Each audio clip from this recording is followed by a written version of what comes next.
seemed as though Mario Andretti, you enjoyed hearing your name, both pronounced as Mario and Mario. Now, I've always wondered, is it Mario or Mario? I'll answer to either. Okay, that's good. Depending on who's saying it, right? I guess, right? No, yeah, no problem. Do you have a favorite song that references Mario Andretti? Well, actually, the first one that I've ever heard, which was way back when I think I was in a rental car on the way to Riverside, and all of a sudden it's playing on the radio, and that's it. I figure, what's going on here? It's pretty cool, right? Yeah. Pretty cool. And I'm guessing that was probably Uneasy Rider from the Charlie Daniels band. That was the Charlie Daniels, yeah. So did you ever meet Charlie Daniels? Yeah, I've met him once, yeah. Before or after that? No, after that. Way after that. That's pretty cool. I mean, when you run the gauntlet from Charlie Daniels to House of Pain to Ice Cube to Amy Grant, you pretty much got it all covered, right? Yeah, and actually Amy as well. I met her. I went to one of her shows, and she played that song. That's pretty awesome. That was awesome. Pretty awesome. Yeah. Well, listen, they are all well-deserved tributes. It goes without saying. This is, and I was thinking about this on the way in today, and I had kind of a crazy way in today, which I'll let everybody know about coming up later in the show, but it has been 80 different Indianapolis 500s. I mean, some of those overlap, right? But the Andretti family has calculated for 80 starts in the Indianapolis 500-mile race, and this would be the first year since over 60 years ago where there will not be an Andretti participant. Is that odd to you? That's odd, actually, and sad in some ways, but that's life. It's I wish I was out there yet, but nobody will give me a ride now. So do you miss it? Oh, of course. I mean, I'll always miss the driving side because, I'm still part of the rodeo. This will be my rodeo for the rest of my days. But being on the sideline and so on and so forth and watching that happen is nothing like, what I enjoyed just being in it. Being in it was the thing. So this I could take it or leave it, but I still like to be part of it. When you look at race car driving, and you won in every form of race car driving that there was, whether it be Grand Prix, whether it be ovals, all of it, stock cars, all of it. What made you a great driver? I don't know if I was ever great, but I did my desire and love for the sport. I always said that maybe somebody else on this universe is probably as passionate as I ever was, but never more. I cannot describe how much I love my driving and how much I appreciated the opportunities that I ever had throughout my career. But there was nothing else that really could have ever come close to satisfying me other than driving a race car. And I derived everything that I could have ever hoped for, my entire life from the sport. And again, I just count my blessings every day for the experiences that were given to me and the fact that I was able to drive probably as long as I possibly could, reasonably, if you will. I tried yes. I tried to push the envelope as long as I could, and the one thing that I wanted to avoid at all costs, overstaying, and I've seen some of my cohorts do that, and but I had a positive situation right to the very end, so I wanted to walk away with that. How did you know, because I think there are a lot of people, myself included, that would see, and even in the end there, when you finally left from Indianapolis, there was still fuel in the tank for Mario Andretti. There's no question about it. You still could have been competitive, and you were competitive until the very end there. How did you know when, in fact, it was time? Because I don't know that it was. I didn't really know, but I had to make a decision before I would say I should have done it. And I think I have no regrets. My wife even said, I think she was happy that I made that decision, and I had to make it on my own. I didn't ask anyone in the family, what do you think? I did it on my own. And even Deanne at one point says, you might have a couple more years in your tank. I said, maybe yes, maybe no, but no regrets. I just stepped out. And again, at least so far, I'm still the oldest driver to win an IndyCar race anyway at age 53. So pretty good record, right? And you probably could have done it at 55, 60. Who knows, right? I will never know. But when you were driving, Mario, did you find Mario Andretti is my guest here? It's Fast Friday. Obviously, the track is right now under drying conditions, and I think we will see cars out there later today. But when you look back on when you were a competitor, and I guess that competitive juice never leaves you, yeah. Were you more driven by your love of winning or your fear of losing? Well, I don't know how you can define that. Michael always said that it was more the fear of losing. Mine was a love of winning, because I was really fortunate. Even when we just first started, Aldo and I, my twin brother, in 1959, built our own car, with a geek and people all doing the right thing. Right. And we won. We both won our first race, first official race, professional race. We won. Once you win, nothing else can compare to that. So that was a good thing, because someday, finish second, top three, whatever. It can always be a good, satisfying day. But once you win, you really, really go for it. And even in those days, I think, personally, the way I approach the sport, that would have been a lot better today because of the reliability of the cars. You don't, no matter how hard you go, you don't take everything out of the engines because the engine's supposed to last that long. If I would have had that, because for me it was 100% from the word go. I had no patience. And I had thought about that. I said, maybe I should not try to take so much out of the car, out of the engine so early, be more patient. I could not. And then I said, I don't want to change my style. And then again, I look back, I have no regrets, but maybe I should have done some things differently. Maybe I could have lasted longer in some of the races where I dropped out. But I was one of those guys when that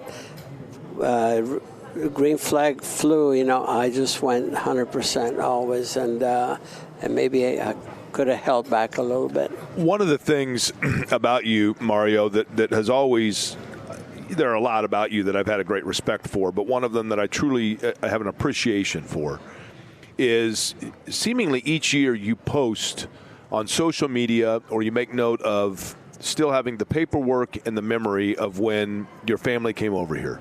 Yeah. When you came to the United States, when you came, your father, I believe you said, spoke probably a broken English. You end up in Pennsylvania. Yeah.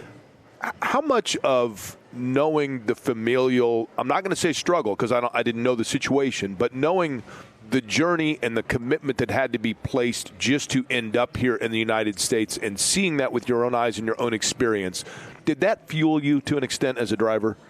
Oh, absolutely. And I'll tell you why. Because Aldo and I just gravitated to the sport when we were just 10 years of age. Basically, when in Italy, because of Ferrari, Maserati, Alfa Romeo, been involved when Formula One became official in 1950. I was 10 years old, and then Italian Farina wins the first unofficial championship, but later on the first world champion was Ascari in 52. And that was my idol, which remained my idol, right through my formative years. But, we were still in a refugee camp when some friends took Aldo and I at age 14 in 54 to see the Italian Grand Prix in Monza. The mold was cast then, and there was the impossible dream, but no plan B. No plan B. Had to happen somehow. And when I look back, and can you imagine going back to Monza? I won 1,000 Ks in sports cars. I won the Formula One race, the Grand Prix. Sure. And I clinched the World Championship there in 1978 under dire circumstances by losing, one of my best friends, Ronnie Peterson, my teammate. But, can you imagine coming full circle? So you can see that the impossible dream has come true. And that's why I have that appreciation for what has happened to me because, on the flip side, for instance, on the family side, when my kids were, just Michael, it was the first one, it was the oldest. So 9 years of age, I put him in a really competitive go-kart, set up a track at a local high school parking lot and put him in a thing. And I said, have a go for it. But it all was presented. And he was pretty good, them. right? Oh, yeah. And Jeff was a good driver, too, yes, obviously, right? Yes, Mike and Jeff, the same. And like a duck took to water, And but I gave them that opportunity to just taste it. They didn't have to wish. I came from totally different side where for me it was impossible. And, my dad certainly didn't know anything about it. Your dad didn't know you were racing at first, right? No, we didn't dare tell him because, he had a protective instinct. Of course, the sport was pretty cruel in those decades. Absolutely. Well, just thinking, we were talking about Scotty. He was killed. Right. The month before we came over to the States. And, all of the fatality. When we were on a boat on our way over, 9 days, was the weekend of Le Mans in 1955 where 85 people were killed with a car that wound up in a grandstand. Mercedes, right? Yeah, Mercedes wound up in a grandstand. But the point is, those were the news that he was getting. The sport, and we were saying, "Oh, we want to be one of those." You kids are crazy, right. And so you could see that while we were still, underage, he could have stopped us. So the first year that we raced professionally, was 1959 at age 19, and in those days you had to be 21 to race professionally. So we had to fib and say that we used to race in Italy, but also had a local guy, from a local paper, Nazareth Keys, less young, that just changed our birth date on our license, So you got a fake ID to go driving, right? Fake ID to go driving. Well, okay. Well, I had no computers in those days, That's right. so you got away with it, But the worst thing is that once I turned 21 in 1961, I didn't want to be 23, so I had to. You had to go back and change it again, huh? That's right. Well, nothing wrong with that, right? But we also had to fib that we used to race Formula Junior in Italy, and then we won some local races. So the news got spread around. Chris Economac took notice, sure. And then there was Speed Sport News is writing all about it, right? Yeah, Auto Sprint in Italy. We're saying, and the kids Andretti. So all of a sudden, I'm getting from my relatives in Italy said, "Oh, you little devils! You never told us you were racing in Italy." I said, "No, we weren't." That's right. Didn't want him to know, right? No. Mario Andretti is my guest. Of course, he is the 1969 Indianapolis 500-mile race winner, where he got a huge kiss from Andy Granatelli that day. And you have become, and you always have been, Mario, the face of this sport. And the face of this place. I think, clearly you're aware of your placement within it. Your involvement still in racing. I like what I asked you just before we went on. We know now that there is going to be, a Formula One American team, the Cadillac team. You were named as a team principal, I believe, in title. Correct me if I'm wrong on the title. But what exactly is your role with what has been this kind of complicated relationship between the United States and Formula One? Yeah, well, first of all, let me correct. I'm not a team principal. It's just I'm just asked to be part of the team. Okay. Basically, if I could add, some experience situations, or something. I was just there was a favor done to me, you have a home with us, if you like it. That's really my function there. it's not really that official. But I do appreciate it because, it was Michael and Dan Towers who started this thing. And Michael actually is the one that pretty much brought General Motors and Cadillac. Yeah, he was the spearhead of this whole thing, right? Yeah, then one thing led to another. He decided to step aside and everything, but they asked me if I want to stay on, and I said fine. But it's a matter of pride that a full-fledged U.S. team is involved, long-term, and a major manufacturer like General Motors and Cadillac to be officially part of Formula One for the first time ever. So it's a historic moment, and with as popular as Formula One has become now, especially like never before, and it's unprecedented in the States, to have 3 events and finally have a totally, really good official team. It's a matter of pride to be part of that, small part of that. When you think about when it comes to pride, of all of your accomplishments in racing, is there one that you are the most proud of? Well, yes. I mean, I am actually talk about Formula One to win the World Championship, and consider that I'm only the second American to do so.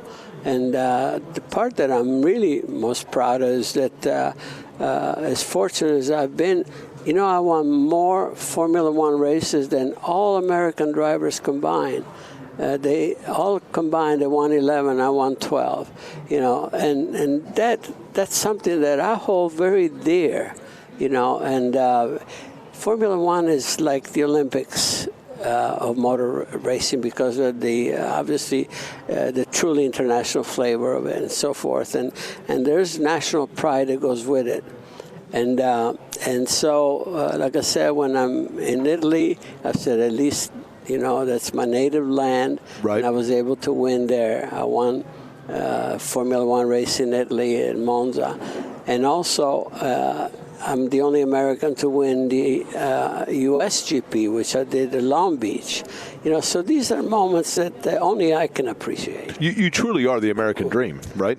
I feel that I'm a true example of the American dream, quite honestly. I don't think I could have even begun to hope anything better than what has happened to me in my life. And by coming to America, every one of my dreams have come true. And I've had those opportunities. So I always said that there's one example of the true American dream. I'm certainly one of them. When you think about your legacy at this speedway, and we've talked about this before. I mean, obviously with, Jeff and your nephew, John, the son of your brother, Aldo, and then as well, obviously Michael and Marco, with Marco's retirement and walking away from it, what was your overall, did you have conversation with him about whether or not it was time, whether you agreed with that, just the overall thought process of that?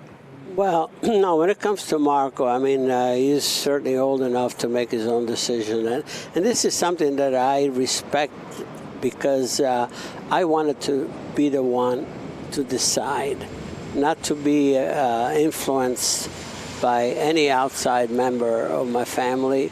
And he's done the same thing. I think you have to come to terms on your own with something that important. And have no regrets after that. And I think, he just, that's how he feels, and you have to respect that. I think he had quite a bit more in him yet, quite honestly, but it is what it is. It's a personal thing and has to be respected. You said you arrived here yesterday, is that right? Yes. Were you at the Speedway yesterday, or you got in town yesterday? Well, I was here. That's the first stop that I made, So when you, and we talk about this all the time, everybody else, people like myself, media members or fans in general, get this feeling when you first come under the tunnel and you come up and you see the sky and you realize that you're inside the confines of this place. You are as synonymous with this place as anyone. So do you still get that same goosebump? Yes. This is our Mecca. There's so much meaning to this place, career-wise, lifetime-wise, you cannot minimize the impact that this can have in your life, and it's certain appreciation, to have even feel that you're a small part of it, and it's let's face it, this is what we live for. You're more than a small part of it. I think you know that, though, right?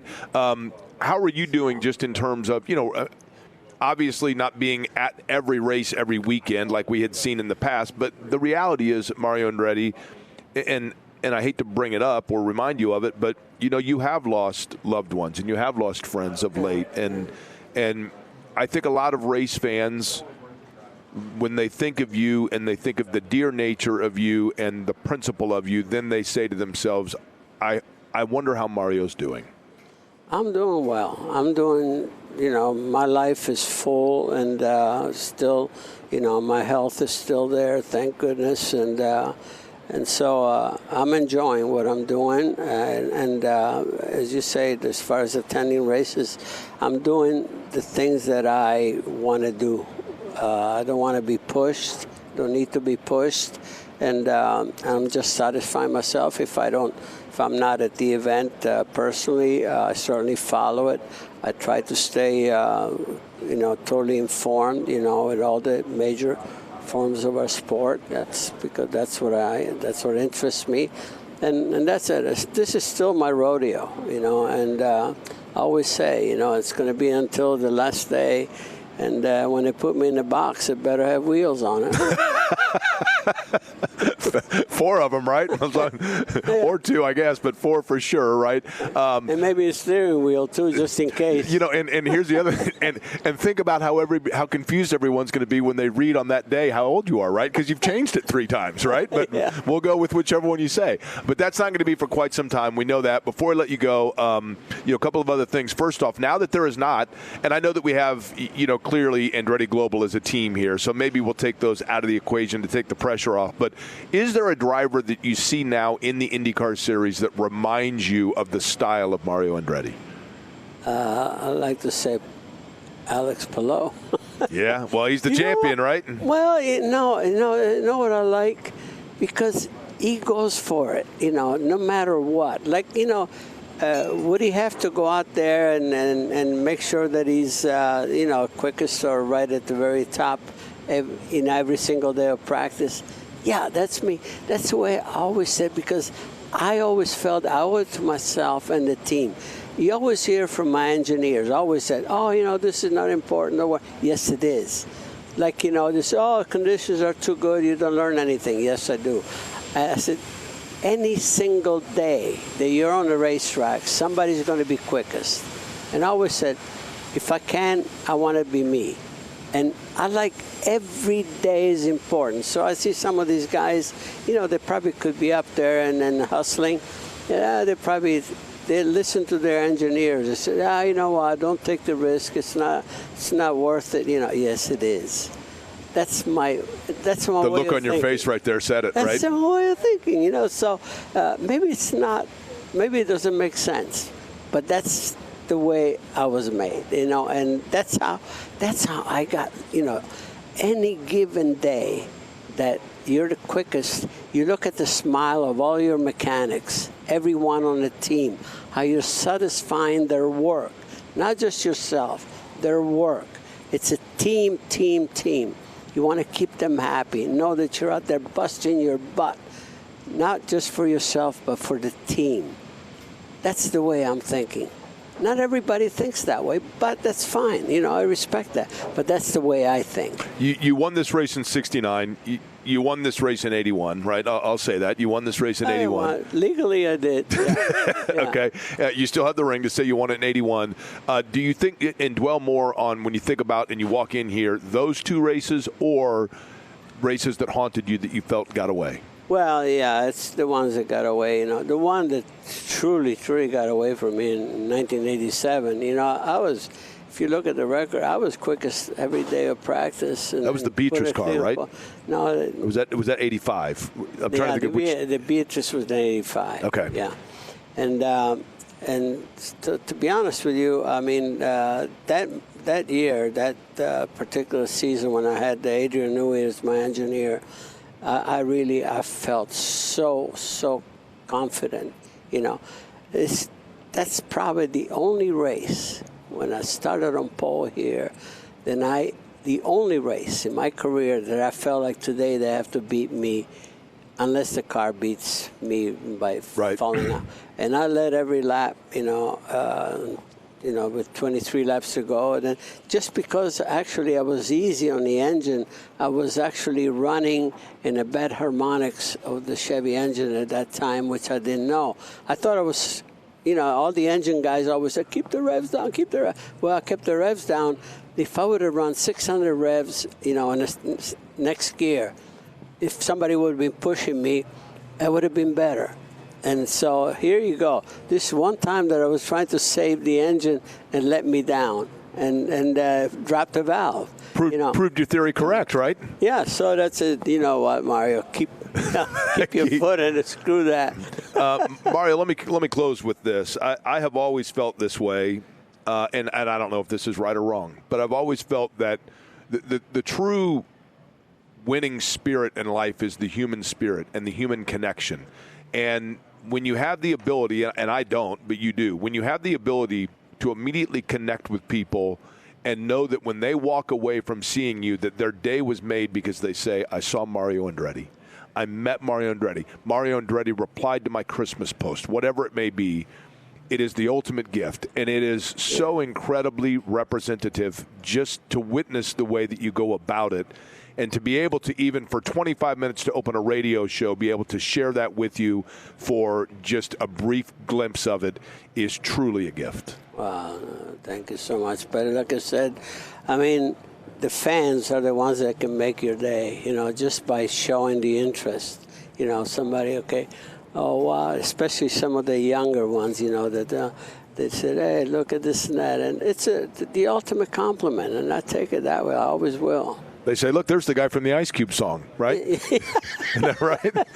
Whatever. That's it, whatever it takes, right? Amy Grant, Ice Cube, whatever it might be. What is the day, now that we turn you loose here, what does the day involve for Mario Andretti? I'll be out there in the pits, just watching these guys. Today is a day that starts to be exciting for me because they have the extra power, and so you're going to see some good numbers out there.